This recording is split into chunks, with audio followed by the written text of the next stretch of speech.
So the Netflix showrunner is giving us wisdom, is teaching us about morality. They are saying that they love Laras shorts, and they always will. But there's something unrealistic to them about an adventurer as hardcore as Lara Croft going knowingly out in the dangerous world and not protecting her body. Yes, I absolutely agree. You know, like, she should be working out. She should be looking like Abby. She should inject herself with testosterone so that she looks more manly, like she does in Netflix. And I fully support that. I want Lara Croft to look like a man with a wig. Why? Because it upsets Melody Mac. Now you may wonder, V, what is wrong with you? Why are you going after Melody Mac? Well, she went after my Asian games. And so, like, it would be immoral from me to not go after the stuff she likes. So I need to champion this. I need to support this. Now, I gotta watch Netflix. I'm probably not going to watch their garbage, but I need to have a subscription and let the TV running, because I know that somewhere out in the universe, balance is restored. You see, I have transcended the Western slop. Like, I am above this shit. I actually think that people who like Western slop now are inferior people. I like the Asian stuff, right? Like, I'm more enlightened. I have discovered wisdom. And so, I got my To Be, I got my Bayonetta, I got my First Descendant, I am a straight heterosexual man with a healthy sex drive, and I like my women that look like women. And so, this doesn't affect me, right? This doesn't affect me. Instead, what this allows me to do is to virtue signal. Now, all of a sudden, I go on Twitter and I call everyone that disagrees with my takes a bigot, and I get standing ovations. I get a community of people that like my shit. They hit that like button, they hit that retweet, and all I have to do is to make fun of Melody Mac, right? The reason she wants Lara Croft the way she wants is because she is a gooner. Like, deep inside, she is still a gooner. She wants to watch Tomb Raider because she needs to goon. All jokes aside, though. Right, no, this was a joke, by the way, in case you didn't get it. It was a bit. Because this is literally what she has been doing, right? Like, she's looking at what other people like, and she is casting moral judgment. And I want to show just how simple it is for me to do it as well. It's not complicated, right? And I would even get people giving me standing ovations, likes, retweets. So, it's not difficult, right? Like doing the click-the-clack on the keyboard and saying, oh yes, this is bad, this is harmful, right? You don't need to have a university degree in order to do that shit. But you know, I'm looking at what the West is doing right now, and it's genuinely, like, baffling, because now they genuinely have competition, right? Like, the Asian market is here, because up until now, their idea was, like, if we make all the shows look shit, then people will have no choice, right? Like, people are addicted to television, they're addicted to slop, and so no matter the quality that we put up, people will still watch it. But now the Asian market is here, right? Like, you have Squid Games, you have The Platform, I think that one is made in Spain, right? Like, so you have, like, European movies, you have South Korean films, you got your anime, and all of them are competing with the West now. And despite all this, they still aren't getting the message. They're still, like, doing the same thing that they've been doing, which is not working. Like, the reason Asia is competing with the West is not because, like, Asia all of a sudden has discovered new technology or new ways of storytelling. No, it's because the West is dropping the ball. Like, you cannot convince me that during the time when the West was making Battlestar Galactica, Stargate, Prison Break, Lost, like, during the time where they were at their peak with the storytelling, they would have had any competition from any other country. It's just, like, no. Now it's to the point where even Bollywood, like, I have seen shit coming from Bollywood that is cringe as fuck, but it's still better than the cringe that the West is doing. And the reason for it is that Bollywood is actually trying to become entertaining, while the West is becoming ideological.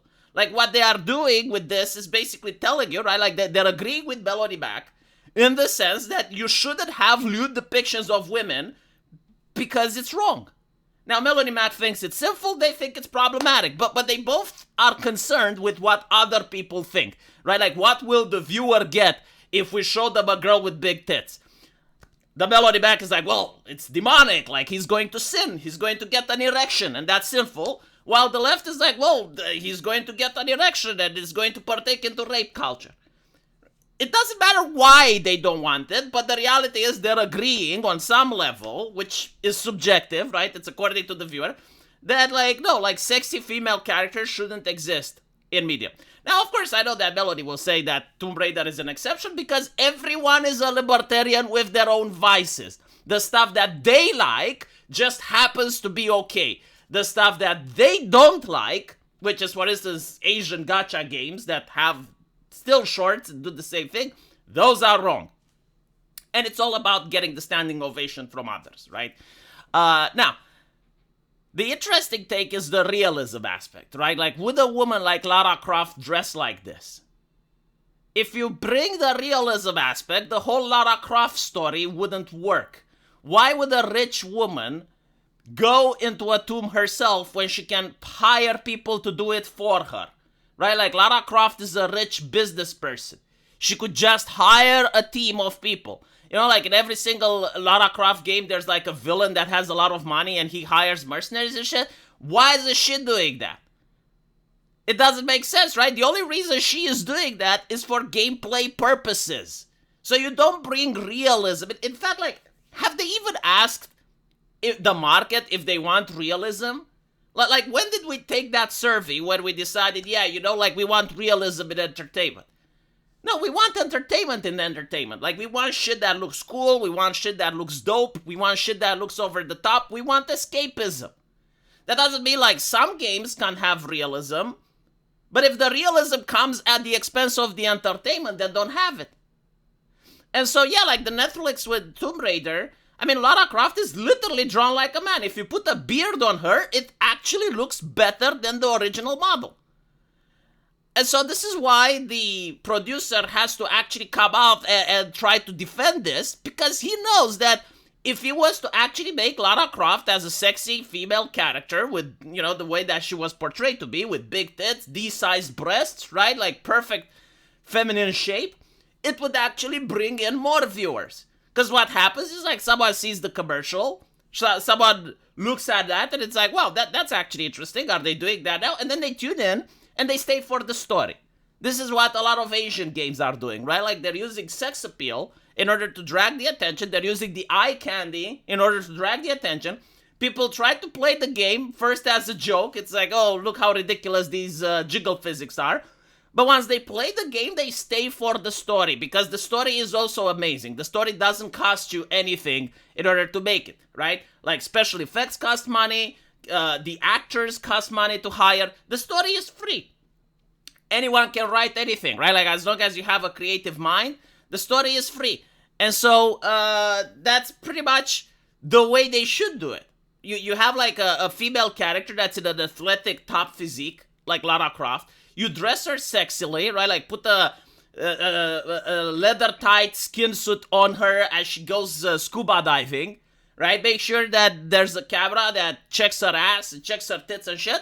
And she needs to have, like, D-sized breasts with, like, a shape of a belly button over there, right? Like, the skin needs to be extra snug. And you put that in a trailer. People see it, they go like, what the fuck, right? And then when they watch the actual show, they stay for the story. They're like, oh, okay, well, I came here in order to just have a laugh and see, like, look what Netflix is doing. But actually, it has a great story. That's what you should do. That's good marketing. That's what Asia is doing. That's what they're doing with Nikkei and a lot of other games, right? Which are supposed to run on a phone. They don't have enough resources in order to have, like, the same gameplay like Stellar Blade. And, well, Stellar Blade itself, that's what it did, right? Like, the story isn't bad. The gameplay is actually good. And so this is how you sell something in 2025. And unless they figure it out, they're going to be out of a job. Because the grift can't go on forever. Trump won the election. You don't have to do this anymore. Let me know what you guys think. And as usual, I will see you in the comment section. Take care.